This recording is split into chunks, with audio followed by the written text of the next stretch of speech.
Hello everyone. Last ஒரு 1 மந்த்தாக இந்த தர்பூசணி பழத்து மேலே ஒரு பெரிய கம்ப்ளைண்ட் வந்து ரிஜிஸ்டர் ஆகிருக்கு. ஆக்சுவலி அந்த கம்ப்ளைண்ட்டில் எனக்கு தெரிஞ்ச சில கருத்துக்களை வந்து உங்களோட பகிர்ந்துக்கலாம் அப்படின்னு சொல்லிட்டு தான் இந்த வீடியோ. ஆக்சுவலி இந்த தர்பூசணி பழத்தில் ஒரு இன்ஜெக்ஷன் போடுறதாகவும் அந்த இன்ஜெக்ஷன்னால தான் உள்ள ரெட்டாக இருக்குது பழம் அப்படின்னு சொல்லிட்டு நிறைய விஷயங்கள் வந்து பரவிட்டுருக்கு. ஆனால் அந்த இன்ஜெக்ஷனோட ரேட்டு இந்த தர்பூசணி பழத்தை விட 30% அதிகம் அப்படின்னு சொல்கிறாங்க. ஸோ அவங்க விவசாயம் பண்ணுற பொருளுக்கான சரியான நியாய விலை கிடைக்காம இந்நாள் வரைக்கும் நிறைய விவசாயிகள் போராடிக்கிட்டு இருக்காங்க.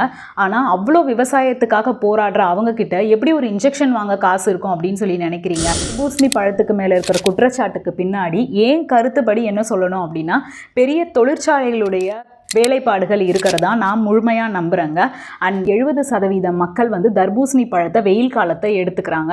அண்ட் மீதி இருக்கிற 30% தான் விலை உயர்ந்த குளிர்பானங்களை எடுத்துக்கிறாங்க. ஸோ அதுக்கும் இதுக்கும் ஏதோ சம்பந்தம் இருக்கிற மாதிரி என் மனசுக்கு தோணுதுங்க. And kindly think about it. And கண்டிப்பாக தர்பூசணி பழத்தை வச்சு விவசாயம் செய்கிற விவசாயிகளுக்கு நம்முடைய ஒத்துழைப்பையும் உதவியையும் கண்டிப்பாக பண்ணணுங்க. அண்ட் கண்டிப்பாக இந்த வீடியோ பிடிச்சிருந்தால் லைக் பண்ணுங்கள், ஷேர் பண்ணுங்கள், கமெண்ட் பண்ணுங்கள். தேங்க்யூ ஸோ மச் ஃபார் வாட்சிங்.